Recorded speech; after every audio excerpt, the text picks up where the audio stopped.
प्रधानं सर्वधर्माणां जैनं जयतु शासनम्। मैं नमो तीर्थनायक को, नमो ओंकारवाणी को, नमो मुकुंद प्रभु को, जिन्होंने ओंकार धारण की। अहो उपकार जिनवर का, कुंद का दिव्य वाणी का, जिन कुंद ध्वनि दाता, उन कहान स्वामी का।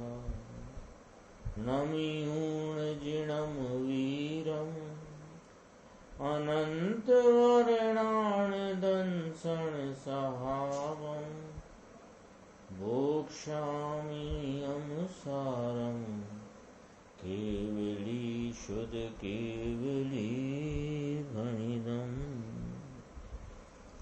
नियम सारदी परमागम ग्रंथ है। इसके 77वें श्लोक की स्वाध्याय अपन ने कल प्रारंभ की थी। उस पर गुरुदेव श्री का व्याख्यान स्पष्टीकरण जो आया है उस पर अपन आज अपनी स्वाध्याय करेंगे। इसके आगे की गाथाओं पर भी अपनी स्वाध्याय चलेगी।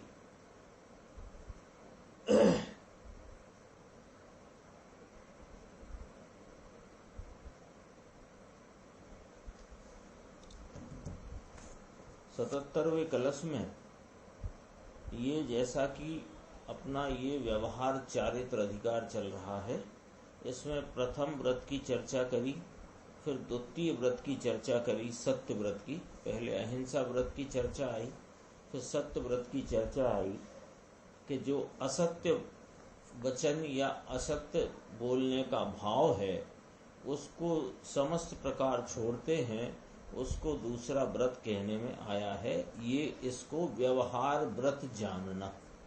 अब श्लोक 77 में कहते हैं कि जो पुरुष अति स्पष्टपने सत्य बोलते हैं। पेज नंबर 17 है, कारणकारी नियम भाग 3 गुजराती 17 नंबर का पेज है। जो पुरुष अति स्पष्टपने सत्य बोलते हैं वे स्वर्ग की स्त्रियों के पुष्कल भोगों के एक भागी होते हैं, अर्थात वे परलोक में अनन्यपने देवांगनाओं के बहुत भोगों को प्राप्त करते हैं और इस लोक में सर्वदा माने सदैव सर्व सत पुरुषों के पूज्य बनते हैं। वास्तव में सत्य से दूसरा क्या बड़ा व्रत होगा या है। ऐसा करके मुनिराज ने श्लोक कहा। इस पर गुरुदेव की अपन व्याख्या देखते हैं। पेज नंबर 18 है, यहाँ से है। देखो, जो पुरुष अति स्पष्टपने सत्य बोलते हैं। अति स्पष्टपने अर्थात किसी को राजी रखने कुछ फेर फार करते नहीं। जैसा वस्तु का स्वरूप है ऐसा अति स्पष्टपने सत्य बोलते हैं। वे स्वर्ग की स्त्रियों के पुष्कल भोगों के एक भागी होते हैं। ऐसा बताया है कि सत्य बोलने का भाव पुण्य शुभ भाव है। समझ में आया? सत्य व्रत जो कहा ना, दूसरा व्रत, इसका भाव शुभ है। एक संदेश आया है कि अटक रहा है, तो सभी से पूछना चाहता हूँ सबको ही अटक रहा है क्या? तो यहाँ मैं कुछ सुधार करने की कोशिश करूँ, या सिर्फ ये बड़ी दीदी को ही यहाँ अटक रहा है वाला मैसेज आया है, तो देख लें कृपया और बता दें। देखो, अपनी बात चलती है कि अति स्पष्टपने सत्य बोलते हैं वे स्वर्ग की स्त्रियों के पुष्कल भोगों के भागी होते हैं।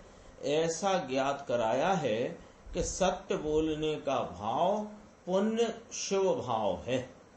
समझ में आया? सत्य व्रत जो दूसरा व्रत, इसका भाव शुभ है, इसलिए इसको पुण्य बंद होकर के स्वर्ग की स्त्री आदि की अनुकूलता मिलती है बाहर की। ऐसा आचार्य भगवान ने स्पष्ट किया है कि ये व्रत के कारण संवर निर्जरा होती है, अंश में होती है, ले यहाँ तो ना पाड़ते। क्या कहा, बात क्या कही, ये समझना जरा, कि जो पुरुष अति स्पष्टपने सत्यवादी हैं, सत्य बोलते हैं, वे स्वर्ग के पुष्कल भोगों के भागी होते हैं, ऐसा कथन करके यह बात स्पष्ट कर दी है आचार्य पर वो मुनिराज टीकाकार पद्म प्रमलधारी देव ने यह बात अत्यंत स्पष्ट कर दी कि व्रत के कारण संवर निर्जरा नहीं होती। ये बात पकड़ में आई कि नहीं आई? देखो कितनी गंभीरता से यहाँ पर प्रतिपादन किया है कि व्रत के कारण से संवर निर्जरा होती है, इसकी यहाँ ना पाड़ते हैं। तो फिर संवर निर्जरा तो हो रही है, वह तो वास्तव में अंतरंग में जो स्वरूप के अवलंबन से अपनी परिणति में वीतरागता, शांति और मोक्ष मार्ग की जो निर्विकल्प धारा बह रही है, जो निर्विकल्प वस्तु के आस्वादन की धारा बह रही है, चल रही है, प्रवाहित है, वास्तव में निर्जरा तो उससे हो रही है। और ये जो व्रत का परिणाम, कौन सा व्रत चलता है? ये सत्य व्रत, सत्य बोलने का परिणाम, कोई सा व्यवहार व्रत हो, उससे संवर निर्जरा नहीं होती। अरे अंश में भी नहीं होती, यहाँ ना पाड़ते। तो मुमुक्षु ने कहा कि देखो साहब, ये बात तो आपने कहा कि उससे संवर निर्जरा नहीं होती, तो पाप तो नहीं है ना ये? तो उसका उत्तर, पाप न हुआ और मिथ्यात्व का पाप साथ में भेगा पड़ा होए, ये मिथ्यात्व का भले रहा होए मूल पाप। अब यहाँ दो बातें आ गई कि जो मुनिराज जिन्होंने अपने स्वरूप का आलम्बन लेकर अपने स्वरूप की विशेष उग्रता के द्वारा तीन कषाय चौकड़ी की अभाव रूप वीतराग परिणति को जारी रखा है, और एक संजुलन संबंधी कषाय का उदय जो बाकी बरत रहा है, वो संजुलन संबंधी कषाय के उदय में सत्य बोलने का जो कषाय भाव है, उससे तो निर्जरा नहीं हो रही, लेकिन उसे व्यवहार सत्य व्रत कहने में आता है। एक बात। तो फिर प्रश्न किया कि ये पाप तो नहीं है ना? तो बराबर जिन मुनिराज ने स्वरूप का आलम्बन लेकर मुनि दशा की वास्तविक धारा को प्रकट किया है, उनके ये पाप गिनने में नहीं आता। लेकिन यदि मिथ्यात्व वर्तता हो, यानी स्वरूप का भान नहीं और सत्य बोलने की भले बाहर में क्रिया, वाणी, वचन विकल्प होते हों, लेकिन यह तो मूल पाप को सेवन करता हुआ होने से, राग का स्वामी होता होने से ये पापी ही है। बात थोड़ी कठिन है, जटिल नहीं है। कठिन क्यों पड़ती है कि अचानक से ये बात सामने आए तो थोड़ी सी घबराहट हो जाती है। लेकिन बात को यदि गंभीरता से न्याय की कसौटी पर, जिनेंद्र भगवान के वचनों की तराजू पर तौल के देखो, तो आपको दूध का दूध और पानी का पानी स्पष्ट सामने आएगा। क्या कहा है देखो, दोबारा से उत्तर पद अपन दोबारा चर्चा करते हैं। उत्तर पर दोबारा चर्चा करते हैं कि ये पाप ना हुआ, ये पाप ना हुआ। कौन सा पाप ना हुआ? स्थिति समझ लेना जरा। स्वरूप के आलम्बन से उसके स्वरूप की विशेष उग्रता के द्वारा अंतरंग में प्रचुर स्वय संवेदन की दशा जो बरतती है, उसको अभी एक संजुलन संबंधी कषाय का उदय है, उसमें जो सत्य बोलने का भाव है अर्थात असत्य बोलने के भाव को त्याग कर दिया है, ऐसा जो सत्य महाव्रत व्यवहार से कहा वह पुण्य भाव है, उससे निर्जरा नहीं होती, बंद होता है, लेकिन वह पाप नहीं है। ठीक है, लेकिन अभी इसमें इन केस ऑफ, अभी इसी में समझना, लेकिन यदि स्वरूप का तो भान ही नहीं तो उग्रता का तो प्रश्न ही नहीं है। जब स्वरूप का भान नहीं है, मिथ्यात्व का पाप साथ में वर्त रहा है, ये मिथ्यात्व का मूल पाप, मिथ्यात्व का पाप वर्त रहा है और बाहर में सत्य वचन रूप वाणी का परिणमन है, अंतरंग में सत्य बोलने का भाव है, तो भी वह पाप का सेवन मिथ्यात्व का होता होने से पाप ही है, ऐसा समझना। उसको अभी और खुलासा करते हैं कि यह मैं सत्य महाव्रत का मैं धरने वाला हूँ, मैं सत्य महाव्रत के राग को पालता हूँ, ऐसा जो राग का स्वामी हुआ, देह की क्रिया वाणी की क्रिया का स्वामी हुआ, मैं सत्य बोलता हूँ, ये जो व्रत का परिणाम है ये मेरी चीज है, ऐसी यदि जो मान्यता है, ऐसी जो मान्यता है तो यह तो महामिथ्यात्व है। अरे 7 व्यसन से भी बड़ा पाप है। ये पाप की भूमिका में, पाप की भूमिका माने मिथ्यात्व के सेवन रूपी 7 व्यसन से भी बड़े पाप जिसको गिनाया, ऐसे पाप की भूमिका में व्रत हो सकता नहीं है। यह सब सत्य बोलने का भाव और पर जीवों के रक्षण का भाव और पर जीवों की पर लोगों की वस्तु को नहीं लेने का अचौर्यपने का भाव और अपरिग्रह का भाव और शरीर से ब्रह्मचर्य आदि पालने का भाव, ये सब व्रत है ही नहीं। क्यों कि मिथ्यात्व की भूमिका में कोई व्रत हो सकता ही नहीं है। ये सब बाल व्रत और मूर्खाई भरा हुआ तप होता है, जहाँ आत्मा ज्ञाता दृष्टा और सहजानंद की मूर्ति प्रभु, ऐसा जहाँ अंतर में स्वरूप की जागृति नहीं हुई और एकला आंधला राग का भाव, देखो राग के भाव को आंधला भाव कहा।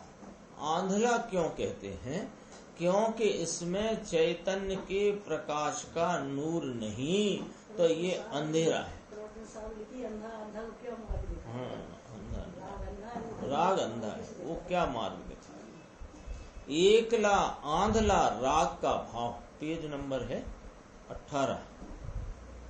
प्रश्न है, उसके उत्तर की चर्चा 4-5 लाइन में चलती है। पहले तो कहा कि जहां अंतर में स्वरूप की जागृति न हुई और एकला आंधला माने चैतन्य के प्रकाश से खाली, ऐसा अंधकार रूप राग का भाव पंच महाव्रत का भाव करते हैं। यानी अंतर में स्वरूप की जागृति है नहीं, स्वरूप का भान नहीं, पहचान नहीं, ऐसी स्थिति में ये जो पंच महाव्रत का भाव करते हैं, यह सब संसार के खाते में है, भटकने के खाते में, 4 गति के परिभ्रमण संसार खाते की चीज है। कौन? आत्म स्वरूप के भान बिना का निरतिचार पंच महाव्रत का पालन, अतिचार अनाचार वालों को तो छोड़ दो, निरतिचार 5 महाव्रत का पालन अपने आत्म स्वरूप की जागृति बिना का यह संसार खाते हैं। 18 नंबर पेज है, प्रश्न है पाप नहीं, उसके उत्तर की 6वीं लाइन है, 7वीं लाइन। यह सब संसार खाते हैं, भटकने के खाते हैं। ऐसा कहते हैं, यहाँ तो समकिति का शुभ भाव भी स्वर्ग की स्त्री आदि की प्राप्ति करता है, ऐसा तो यहाँ वर्णन किया है। यानी अपन ने कल कलश पढ़ा था, उसमें कितना स्पष्ट कहा है कि जो पुरुष अति स्पष्टपने सत्य बोलते हैं वे स्वर्ग की स्त्रियों के पुष्कल भोगों के भागी होते हैं। इसमें क्या कह दिया कि इसमें टीकाकार मुनिराज ने बहुत बड़ा सिद्धांत कह दिया। ये कह दिया कि सत्य बोलने का जो भाव है, यानी मृषा परिणाम असत्य बोलने के भाव का परित्याग रूपी जो भाव है, वो भाव से बंद होता है, निर्जरा नहीं होता। ये सिद्धांत आ गया कि नहीं? क्योंकि स्वर्ग की स्त्रियों के भोग का भागी काय से होता है? निर्जरा से कि बंद से? बंद से होता है ना। तो यहाँ स्पष्ट ये बात मुनिराज ने कही कि नहीं कही कि सत्य बोलने वाला और सत्य बोलने के भाव यानी असत्य बोलने के भाव को परित्याग किया है जिसने, वो भी भावलिंगी संत, वो भी इस परिणाम से तो बंध को प्राप्त होता है। और निर्जरा जो हो रही है वो अंतरंग 3 कषाय की अभाव रूप प्रचुर स्व संवेदन की धारा जो है उससे हो रही है। अब जिसके सम्यक्त ही नहीं, उसके कषायों का किंचित अभाव नहीं, तो वो महामिथ्यात्व का सेवन करता हुआ ऐसे निरतिचार महाव्रत का पालन करे तो भी, ऐसे निरतिचार व्रतों का पालन करे तो भी रखड़ने का भाव है, संसार खाते की चीज है। देखो लिखा है इसमें, सत्य व्रत कहाँ था अपना, नीचे था। हाँ, यहाँ तो समकिति का शुभ भाव भी स्वर्ग की स्त्री आदि की प्राप्ति करता है, ऐसा यहाँ तो वर्णन किया है। देखो सुनो समझ लो। देखो गुरुदेव एक लाइन में बोलते हैं लेकिन मजबूत सिद्धांत है कि समकिति का व्रत, इसको कोई संवर दे दे कि निर्जरा दे दे, ऐसा नहीं है। बोलो आमा चोखू कयू छे कि नहीं? 77 नंबर के कलश में स्पष्ट कहा है कि नहीं? अब पढ़ने वाला तो कहे कि ऐसा कब लिखा है साहब इसमें? देखो पढ़ लो पूरा कलश। जो पुरुष अति स्पष्टपने सत्य बोलते हैं वे स्वर्ग की स्त्रियों के पुष्कल भोगों के एक भागी होते हैं, अर्थात वे परलोक में अनन्यपने देवांगनाओं के बहु भोगों को प्राप्त करते हैं। इस लोक में वे सब सदैव सर्व सत पुरुषों के पूज्य बनते हैं। वास्तव में सत्य से बड़ा दूसरा कौन सा व्रत है? लो साहब कलश में तो यूं कही थी बात, कही थी कि नहीं कही थी? और आपने इसका अर्थ ये निकाल करके हमारे सामने रख दिया पूज्य गुरुदेव श्री कि ये जो सत्य बोलने का व्रत है, सत्य बोलने का जो भाव है, और वह महाव्रत रूपी लेना, यहाँ पर सामान्य नहीं लेना, महाव्रत रूपी सत्य बोलने का भाव पहली बात तो मिथ्यात्व की भूमिका में हो ही नहीं सकता। और जो हो रहा है वो तो किसी प्रकार से भी मोक्ष का मार्ग नहीं, संसार खाते की चीज है। अब तीसरी बात कि समकिति हुआ है, अंतरंग में प्रचुर स्व संवेदन की धारा बहती है, और सत्य बोलने रूपी जो महाव्रत का परिणाम है इससे बंद होता है, संवर निर्जरा नहीं होती है, ऐसा इस कलश में स्पष्ट कहा गया। जबकि शब्द तो डाला ही नहीं है ये कि संवर निर्जरा नहीं होती। कहाँ डाला है? लेकिन शब्द ये डाला है कि नहीं डाला कि बंद होता है। स्वर्ग का सुख काय से मिलता है? निर्जरा से कि बंद से? बंद। तो जब बंद होता है तो ऐसा कभी हुआ है कि बंद के परिणाम जिससे बंद होता है उससे निर्जरा हो, जिससे ऐसे बंद लगता हो उससे गठान खुल जाती है, ऐसा कोई लौकिक में ही नहीं। ये तो महापुरुष पूज्य गुरुदेव श्री ज्ञानी धर्मात्मा बोलने में जिनके कोई ऐसी अद्भुत लब्धि भी थी कि हर बात का अर्थ ऐसा स्पष्ट करके अपने को सुना। जो पुरुष अति स्पष्टपने सत्य बोलते हैं, ये बोलने की क्रिया, ये जड़ है। अपने को यहाँ कौन सी चीज लेना है? जड़ की क्रिया से तो बंद भी नहीं होता। भाव, इसके भाव की बात है। बोलने के काल में इसको जो सत्य बोलने का शुभ भाव है वह स्वर्ग की स्त्रियों के पुष्कल भोगों का एक भागी होता है। यानी कहा कि पुण्य के फल में क्या मिलेगा भाई साहब? संयोग मिलेगा। भले संयोग को भी, यानी ये सत्य बोलने का शुभ भाव संयोगी भाव है, स्वाभाविक भाव नहीं। इससे यानी इस भाव से संयोग मिलेगा, इसमें आत्मा को इससे कोई लाभ नहीं है। बोलो क्या गजब की बात है। 4 छोटे वाक्य हैं और जैन दर्शन का महासिद्धांत का ध्वज खड़ा कर दिया है। 4 वाक्य दोबारा पढ़ेंगे। जिनने नहीं सुन पाया होगा जल्दी में तो दोबारा सुनो, क्योंकि बहुत से लोग के सामने पुस्तक भी नहीं है। इसलिए देखो, एक एक वाक्य बोलते हैं। 4 वाक्य हैं। यह सत्य बोलने का शुभ भाव संयोगी भाव है। यह सत्य बोलने का भाव स्वाभाविक भाव नहीं है। इस भाव से संयोग मिलेगा। चौथी बात, इस भाव से यानी इस भाव में आत्मा को इससे कुछ लाभ नहीं। अब ये 4 बातें अपने सामने आई और अपन स्वाध्याय करते हैं, प्रमाण वचन गुरुदेव करके स्वाध्याय करते हैं। तो बोलो मंजूर के नहीं मंजूर? मंजूर तो करना पड़ेगा ना।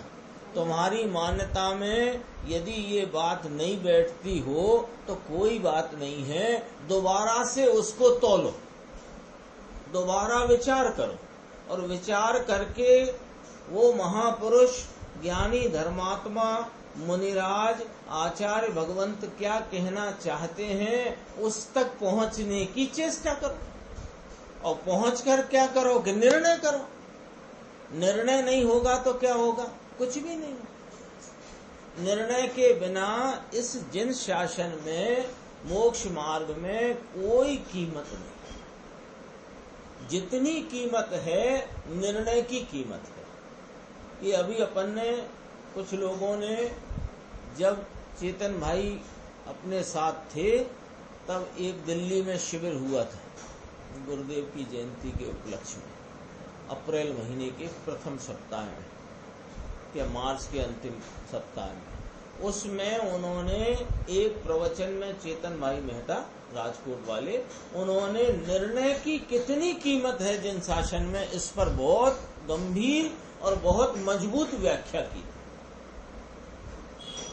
बहुत गंभीर व्याख्या। निर्णय की बहुत कीमत है। गुरुदेव श्री तो हर प्रवचन में निर्णय के ऊपर ही जोर देते। पंडित टोडरमल जी ने भी निर्णय के ऊपर ही जोर दिया, क्योंकि निर्णय के बिना कार्य सधने वाला नहीं है। देखो क्या कहा दोबारा से, सत्य बोलने का शुभ भाव संयोगी भाव है, स्वाभाविक भाव नहीं है। संयोगी भाव से संयोग मिलेंगे। संयोगी भाव नाम सत्य बोलने के भाव से आत्मा को कोई लाभ होता नहीं है। भारी बात है। लो, ये व्रत की व्याख्या चलती है। अधिकार कौन सा, ग्रंथ कौन सा, कि नियम सार जी। किसका रचा हुआ, कुंद आचार्य का। क्यों रचा, कि निज भावना के निमित्त रचा। इसमें कौन सा अधिकार चलता है, कि व्यवहार चारित्र अधिकार चलता है। व्यवहार चारित्र अधिकार में किस व्रत की बात चलती है, कि 5 महाव्रत में दूसरे नंबर पर कहा जाने वाला सत्य महाव्रत, उसकी बात चलती है। और सत्य बोलने का जो भाव है, भले वो समकिति भावलिंगी मुनिराज के भी हो, लेकिन उससे आत्मा को कोई लाभ नहीं। लियो ऐसी व्रत की व्याख्या है। ये श्वेतांबर में 5 महाव्रत निर्जरा के स्थान कहे। 5 महाव्रत को निर्जरा का स्थान कहा। और सर्वज्ञ भगवान क्या कहते हैं, 5 महाव्रत के राग को बंद का स्थान कहते हैं। बोलो, बंद का स्थान कहते हैं कि निर्जरा का स्थान? और है भी क्या, आप स्वयं विचार कर लो। राग है, और राग का फल भी दिखा दिया यहां मुनिराज ने श्लोक में, 77 नंबर के श्लोक। देखो, ठाणांग में कहा 5 महाव्रत निर्जरा का स्थान है। लो, अब बेचारा क्या करे, सब काल्पनिक बातें हैं। गुरुदेव कहते हैं ना, हमारे गुरु थे हीरा जी महाराज, काठियावाड़ का हीरा, बाकी सूतरना हल्का, और हीरा एटले हीर, ऐसा वहां उनके संबंध में प्रसिद्धि थी। लेकिन कितना कहें कि पर जीवों की दया पालना इतना ही जैन धर्म। क्या करें, दृष्टि नहीं, बात कान में पड़ी नहीं, ऐसा गुरुदेव कहते थे। अंतर में उनको लगता था। यहाँ कहते हैं कि ये 5 महाव्रत का परिणाम संयोगी भाव विकारी है। ये कौन करेगा व्याख्या? आप विचार तो करो जरा, थोड़ा सा अपन रुक जाते हैं और विचार करते हैं कि सत्य महाव्रत की तो चर्चा चल रही है। 57 नंबर गाथा में आचार्य कुंद सत्य महाव्रत की प्ररूपणा कर रहे हैं। उसके ऊपर पद्म प्रमलधारी देव कलश चढ़ा रहे हैं। सत्य महाव्रत की व्याख्या चल रही है, और उस महाव्रत की व्याख्या में कह रहे हैं कि ये संयोगी भाव विकारी है। इतने धर्म कांटे जैसी तौल कौन करके देगा? 5 महाव्रत का परिणाम संयोगी भाव विकारी है, इसलिए संयोग आएगा। आत्मा की शांति और आत्मा की, अब अगला पॉइंट, आत्मा की शांति मिले ऐसी तो चीज नहीं है। लेकिन अब अगला पॉइंट, आत्मा के आनंद को मदद करे ये चीज नहीं इसमें।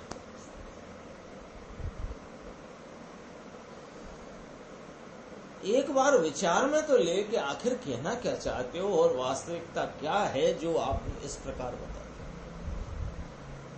जगत पूरा क्या कहे कि सत्य बोलने से बड़ी कोई चीज नहीं। वे कहते हैं सत्य बोलने से बड़ी कोई चीज नहीं, ये तुम्हारी लौकिक व्यवस्था में रखो, और बहुत है तो पुण्य के कार्य में इसको डालो। मिथ्यात्व का सेवन है तो पुण्य भी क्या गिनना, लेकिन सम्यक्त स्वरूप अपने आत्मा का आलम्बन है तो महाव्रत किसको हुआ? 3 कषाय चौकड़ी के अभाव रूप अवस्था में। उसको भी यह सत्य बोलने का भाव उसके मोक्ष मार्ग में एक अंश वृद्धि में कार्यकारी नहीं, एक अंश वृद्धि में कार्यकारी। भोगों का एक भागी होता है, ऐसा स्वतंत्र पुण्य किया ना। आत्मदर्शन ज्ञान चारित्र की भूमिका, आत्मदर्शन ज्ञान चारित्र की भूमिका 3 कषाय चौकड़ी के अभाव रूप प्रचुर स्वयं संवेदन की वीतराग धारा, जिस वीतराग धारा के बल पर हम कहते हैं कि वे चलते फिरते सिद्ध हैं, ऐसे मुनिराज को जो ऐसा शुभ भाव है, यदि इस शुभ भाव में ही रहे तो क्या होएगा? स्वर्ग आदि स्त्रियों की अनुकूलता मिलेगी।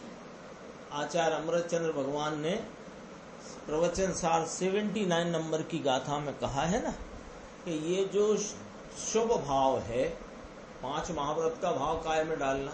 शुभ भाव में। ये धूर्त अविसारिका की भांति है और मुझे महादुख संकट निकट दिखाई दे रहा है, क्योंकि इस 5 महाव्रत के परिणाम का अभाव न किया और स्वरूप की साधना एकाग्रता बढ़कर के पूर्णता न हुई तो मेरे तो महादुख संकट निकट है, लिखा है ना। इससे बाहर की स्वर्ग आदि स्त्रियों की अनुकूलता मिलेगी, ऐसा कहते हैं। फिर उसका आगे वर्णन किया। परलोक में अनन्नपने देवांगनाओं के बहुत भोगों को प्राप्त करते हैं और इस लोक में सर्वदा सत्पुरुषों को, सर्वदा सर्व सद्वी धर्मात्मा पुरुषों की पूज्य बनते हैं। वास्तव में सत्य से क्या दूसरा बढ़ता हुआ चढ़ियाता माने उससे श्रेष्ठ उत्कृष्ट व्रत है क्या? अहिंसा में परम ब्रह्म लिया था ना, ये वीतराग, ये तो व्रत की विकल्प की बात है। अहिंसा वाला जो व्रत कहा था तो मुनिराज टीकाकार मुनिराज ने वहां पर परम ब्रह्म शब्द डाल करके जिन धर्म जयवंत वर्ते ऐसा कहा। यहाँ कहा वास्तव में सत्य से क्या दूसरा चढ़ियाता व्रत है। तो मुमुक्षु ने कहा कि पुण्य बंध का भाव है ये तो साहेब। तो कहा हाँ पुण्य है, शुभ भाव है, लेकिन समकित की भूमिका में चारित्रवंत को ऐसा भाव होता है, लेकिन इससे पुण्य बनता है और क्या मिलता है? बाहर की सामग्री मिलेगी, बस इतना है। अब गाथा 58 है, ये तीसरे व्रत अचौर्य व्रत की इसमें चर्चा की जाती है। गाथा 58 का पाठ करते हैं अपन। गामे वाणरे वा अरण्ये वापेक्षिऊण पर मत्थम जो मोयदि गहन भावम तिदीय वदम होदित सेव नगरे अरण्ये ग्राम को वस्तु पर देखिने छोड़े ग्रहण परिणाम जेते पुरुष ने व्रत तृतीय छे। ये तीसरे व्रत के स्वरूप का कथन है, अचौर्य व्रत। अन्वयार्थ है गांव में, नगर में अथवा के वन में किसी अन्य की वस्तु, पार की वस्तु, पार की माने पर व्यक्तियों की, पर की वस्तु, पर की वस्तु को देखकर जो साधु उसको ग्रहण करने के भाव को छोड़ते हैं। पूरी बात समझना, उस वस्तु को छोड़ते हैं वो नहीं, उस वस्तु के ग्रहण करने के भाव को छोड़ते हैं, उसको अचौर्य व्रत कहते हैं। ठीक है ना, उसको ही तीसरा व्रत है। ये गाथा के अन्वयार्थ में बात आई। टीका देखते हैं। टीका में गांव किसे कहना, नगर किसे कहना और अरण्य नाम वन किसे कहना वो कहते हैं। जेना फरती बाढ़ होए ते ग्राम नाम गामड़ू छे। जेना फरती माने जिसके चारों तरफ बाढ़ लगी हो, ऐसी कोई प्रकार की वनस्पति आदि की बाढ़ ऐसी ये गांव है। और 4 दरवाजों से सुशोभित हुए वो नगर है। और जो मनुष्य के संचार बिना का वनस्पति समूह, बेलियां और वृक्षों के झुंड आदि से गीचो गीच भरा हुआ होए वह अरण्य है। 3 की व्याख्या करी। गांव में बागड़ होती है, बाढ़, और नगर कहते हैं जिसमें दरवाजे हों, उसमें प्रवेश करने के 4 दरवाजों से सुशोभित हुए वह, और जो मनुष्य के आवागमन से रहित है, वनस्पतियों का समूह है, जहाँ बहुत बेल हैं, वृक्ष के झुंड आदि से खचाखच भरा है, वह जंगल है, अरण्य। ऐसे गांव, नगर या कि जंगल में दूसरे से तज दी गई हो, तजायली दूसरे द्वारा छोड़ दी गई हो, मुकायली यानी यहाँ ऐसे छूट गई हो, छोड़ दी गई हो, पड़ गएली गिर गई हो अथवा भूल गया हो, ऐसी पर वस्तु को देखकर उसके स्वीकार परिणाम को यानी उसको स्वयं करने के ग्रहण करने के परिणाम को जो परित्याग करते हैं उसको वास्तव में तीसरा व्रत होता है। स्पष्ट है, सरल है बात, इसमें सब लिख दिया है। तज गई हो, छोड़ दी हो जानबूझकर कि ये वाली चीज अब हमें नहीं चाहिए, फेंक दी, है ना, या छूट गई हो, गिर गई हो चलते चलते, अथवा भूल गया हो, ऐसी कोई वस्तु। जंगल भी लिया, उसमें अन्य वस्तुएं भी होती हैं। जंगल में कोई वनस्पति है, कोई अन्य वस्तु, हाँ ऐसे। ये इसको ग्रहण करने के परिणाम को जिसने छोड़ा है। अब देखो गुरुदेव की व्याख्या आती है।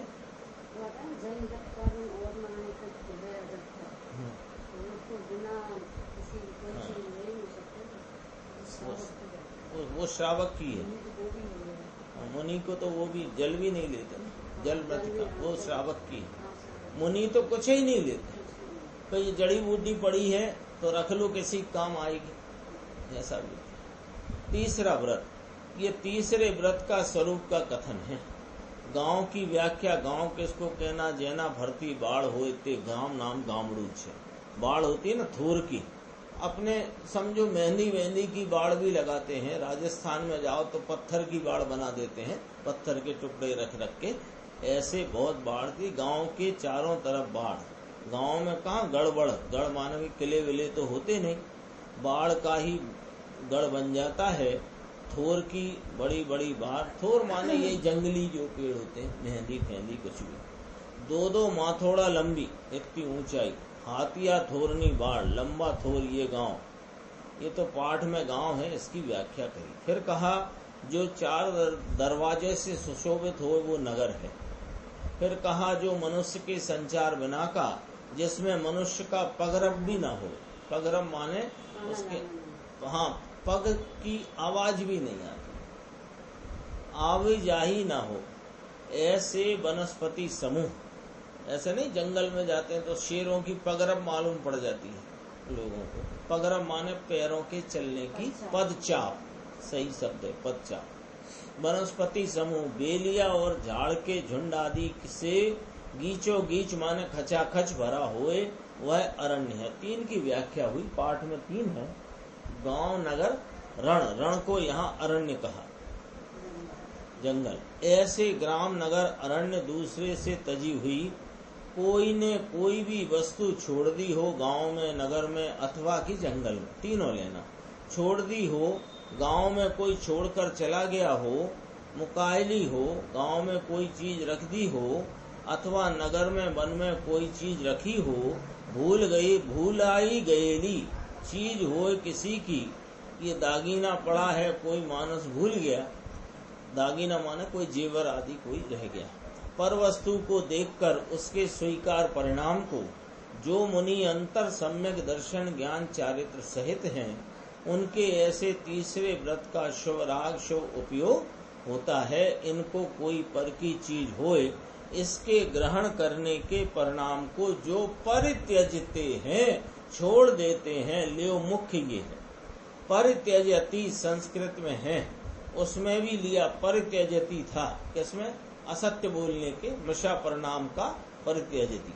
परित्यजति ऐसा आया, परिणाम संस्कृत में लिया प्रजहाति है। 57 गाथा में प्रजहाति शब्द मूल पाठ में है। संस्कृतकार ने कहा परित्यजति, प्रजहाति माने झूठ बोलने का त्याग लिया था, इसका नाम सत्य बोलने का। असत्य को सर्वथा प्रकार छोड़े, सत्य बोलने का भाव, ये महाव्रत शुभ भाव है। लेकिन इसको होता है इतना यहाँ सिद्ध करते हैं। इसमें देखो नीचे कहते हैं, तीसरे व्रत में कोई भी चीज गांव में, नगर में, वन में किसी की छोड़ी हुई, किसी के द्वारा तज दी गई, त्याग कर दी गई, किसी के द्वारा भूल गई हुई, ऐसी चीज को लेने का परिणाम छोड़ देते हैं। ऐसी चीज है, लाओ ले लूं, किसी धर्मादा में दे दूंगा, ऐसा परिणाम मुनि को होता नहीं, ऐसा कहते हैं। पूरी दुनिया पड़ी है, कहो चरु निकला हुआ दिखाई दे, मान लो वन में विहार करते हो और कोई गुफा उफा के आसपास कहीं कोई सोने की मोहर का चरु माने घड़ा दिख जाए, जंगल में पड़ा हो, भूल गया हो, ऐसा दिख जाए, कभी किसी ने गाड़ दिया हो, निकल आए, ऐसा हो कि लाओ ले लूं, ग्रस्तों को दे दूंगा, ये धर्मादय में वापरेंगे, मंदिर बनाएंगे, जिन धर्म का प्रचार प्रसार करेंगे, धर्मादय में वापरने का है। लेकिन पहले लेने का परिणाम तेरा खोटा है, बाद में धर्मादा बर्मादा तो सब बात की बात है। इसका क्या होना, लेकिन ये स्वीकार परिणाम को छोड़ देते हैं। चाहे तो हीरा माणिक दिखे, साधु किसको कहते हैं। अंतिम लाइन देखो, अंतर में आनंद के लहर में झूलता होता है, इसको ऐसे अशुभ के टालने का विकल्प होता है, उसको वास्तव में तीसरा व्रत होता है। अब 58वीं गाथा की टीका पूर्ण करते टीकाकार मुनिराज 78 नंबर का श्लोक कहते हैं। आकर्षति रत्नानां संचय मुच्चैर चौर्यमेतदे, स्वर्गे स्त्री सुख मूलम क्रमेण मुक्त्यंगनायाश्च। यह उग्र अचौर्य इस लोक में रत्नों के संचय को आकर्षित करता है और परलोक में स्वर्ग की स्त्रियों के सुख का कारण है। ऐसे ही क्रम करके मुक्ति रूपी स्त्री के सुख का कारण बनता है। परंपरा से इतना भी यहाँ बताया। गुरुदेव की व्याख्या देखते हैं, उसमें सत्य में कहा था ना, सत्य व्रत का जो श्लोक कहा था उसमें देवांगनाओं के योग की बात करी थी परलोक में, और इस लोक में सत्य पुरुषों से पूजनीय होते हैं, ये बात करी थी। अभी अपन ने पढ़ा 77 श्लोक। और इसमें क्या कहा कि इस उग्र अचौर्य में, इस लोक में अचौर्य व्रत का शुभ परिणाम इस लोक में रत्नों के संचय को आकर्षते हैं। पहले तो इस लोक में लिया और परलोक में माने आगामी भव में स्वर्ग की स्त्रियों के सुख का कारण होता है। क्या? अचौर्य व्रत। देखो ये संयोग है, ऐसा कहते हैं। तीसरे महाव्रत का परिणाम क्या है? संयोगी भाव है। ये परद्रव्य ना, परद्रव्य को ऐसा लेने का भाव चोरी होती है और उसका उनको क्या हाँ, इसलिए रत्नों का संचय लोग अच्छा मानते हैं ना, अच्छा मानते हैं। देखो इसमें कुछ कहा है, मैं आगे पढ़ा तो था, देखो अभी आया। ये तो इसमें लिखा आकर्षति रत्ना नाम। अब मुनि को काय का रत्नों का, लेकिन उनको रत्न आदि मिले ऐसा आकर्षण का भाव नहीं। वो जो कह रहे हैं लोक में ऐसा होता है ना, तो उनको भी भाव आ हाँ, सकता है तो उनका उसको त्याग करता है। इस लोक में रत्नों के संचय को आकर्षते हैं। नहीं, लेकिन इसको ऐसे पढ़ो, ये उग्र आचार्य, उग्र अचौर्य, अचौर्य नाम का व्रत कहा ना, ये उग्र अचौर्य माने चोरी नहीं, ऐसा जो व्रत है वह इस लोक में रत्नों के संचय को आकर्षित करता है, ऐसा कहा। अचौर्य को रत्नों का संचय, अचौर्य के कारण रत्नों का संचय को आकर्षित करता है, ऐसा इसमें कहा है। हाँ, समझेंगे, आगे समझेंगे। जैसे ये पीछे कह दिया, देख लो, इसके पहले गुरुदेव का जो व्याख्यान के पहले एक लाइन में कही थी ना, सत्य व्रत संबंधी जो श्लोक पद्म मलधारी मुनिराज ने कहा था, उसमें क्या कहा था कि इस लोक में सत्पुरुषों के द्वारा पूजनीयता को प्राप्त होते हैं और अगले लोक में स्वर्ग की स्त्रियों के पुष्कल भोग के भागी होते हैं, ये कहा था। यहाँ ये कहा इस लोक में रत्नों के संचय को, संचय माने इकट्ठे होने को आकर्षित हैं, आकर्षति रत्ना नाम संचयम, और परलोक में स्वर्ग की स्त्रियों के सुख का कारण। चलने दो जरा, अभी आ जाएगी स्पष्ट बात। ये पहली बात तो क्या, अचौर्य का परिणाम संयोग है, तीसरे महाव्रत का जो परिणाम कहा ये संयोगी भाव है, इसलिए संयोग देता है। इसमें कोई धर्म दे दे और आत्मा में एकाग्रता इस व्रत से हो जाए ऐसा नहीं है। इतना तो स्पष्ट किया, लिखा है। और फिर लिखा क्रम से ये स्वर्ग की स्त्रियों के सुख का कारण है। ऐसे ही क्रम करके का मतलब क्या लेना कि ये करते करते नहीं, ये राग जब छोड़ देंगे। क्यों छोड़ देंगे कि सम्यक दर्शन ज्ञान चारित्र वर्तता है और सम्यक दर्शन ज्ञान चारित्र में राग है। तो ये तो है लेकिन अभी वो राग है। फिर उपादेय आत्मा में एकाग्र होकर ये राग छोड़ देंगे तो क्रम करके मुक्ति रूपी स्त्री के सुख का कारण होगा। ये उपदेश की शैली में, कथन की शैली में कहते हैं ना, परंपरा का। अब समझ में आया जी। यो कह रहे हैं कि ये उग्र अचौर्य व्रत जो है, जैसे लोक में रत्नों का संचय आकर्षित करता है और परलोक में स्त्रियों के, स्वर्ग की स्त्रियों का सुख का कारण है, वैसे ही ये अचौर्य, उग्र अचौर्य मुक्ति रूपी स्त्री के सुख का कारण है। जी कह रहे हैं अचौर्य व्रत को कह रहे हैं, ये उग्र अचौर्य व्रत है। क्रमे क्रमे इससे उसको छोड़कर मुक्ति को प्राप्त करेगा। देखो मुंडराज करेंगे ना मुक्ति को प्राप्त। हाँ, लेकिन कैसे उसकी बात करी ना कि सम्यक दर्शन ज्ञान चारित्र में राग है, आत्मा उपादेय है। तो स्वरूप के, हाँ, तो स्वरूप की उपादेयता में एकाग्र होकर ये परिणाम छोड़ देंगे। क्रमे क्रमे छोड़कर मुक्ति को प्राप्त करेंगे। लेकिन अभी समझो क्या कि यहाँ तो पहले ये शुभ भाव है तो ये तो संयोग देता है, इतनी बात करी। दूसरे व्रत में ऐसा कहा, पहले व्रत में वीतरागी अहिंसा की बात करी थी, परम ब्रह्म कहा था ना। विकल्प है, इसको गौण करके अहिंसा आत्मा कही। अकेला वीतरागी स्वभाव ऐसा जिसने प्रकट किया ये अहिंसा है। ये पहले व्रत में के श्लोक में टीकाकार मुनिराज ने कहा ये मुक्ति का कारण है।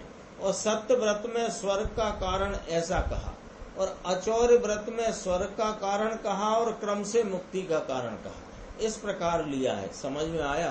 पहले कलश में लिया अहिंसा को परम ब्रह्म कहा, फिर समकिति को होए कि मिथ्यात्वी को होए शुभ भाव है, वो तो बंध का ही कारण है। इसमें भी बंध आया कि हाँ ये भी बंध है, राग है वो बंध ही है, चाहे वह चोरी का राग हो कि अचोरी का राग हो, राग तो बंध ही है। भाव बंध है लेकिन दृष्टि में है, चारित्र में कमजोरी से आ रहा है। ये कमजोरी उग्र पुरुषार्थ से छोड़ देंगे, कारण के राग छोड़ने के रास्ते पर चले हैं, पड़े हैं माने चल रहे हैं। स्वभाव की एकाग्रता के पूर्णता करने के रास्ते पर चल रहे हैं। ऐसे समकिति जीव को ऐसे महाव्रत का भाव मुनि को होता है। ये संयोग स्वर्ग को देगा, फिर क्रम करके राग को छोड़ेंगे। क्या क्रम आएगा कि राग जो अभी कमजोरी से राग आता है, कमजोरी कैसे मिटेगी कि पुरुषार्थ की उग्रता में कमजोरी का अभाव होते अपने आत्म स्वरूप की उपादेयता होने से राग छूट जाएगा और स्वरूप एकाग्रता से मुक्ति सुंदरी की प्राप्ति करेंगे। राग छोड़ेंगे। फिर ये टीका जरा रतनचंद जी जैसों को पसंद नहीं पड़े, ये स्पष्ट कर देते हैं ना, व्रत के परिणाम में ये मिले ऐसा कहे, वहां तो उसको चोखा लगे। क्या कि देखो साहब व्रत के परिणाम में क्या लिखा है, स्वर्ग की संपदा मिलती है। व्रत के परिणाम में देखो कितनी बढ़िया बात लिखी कि स्वर्ग सुंदरियों की के भोगों का भागी होता है। ये सब बात पसंद पड़ती है, क्योंकि जिसको जिसकी रुचि है वो पसंद पड़ता है। 59वीं गाथा है चौथे व्रत की। दठूण इत्थिरूपम वांछा भावम नियत देतासु मेहुण सन्न विविजय परिणामो अहवतुर्येऽबदम्।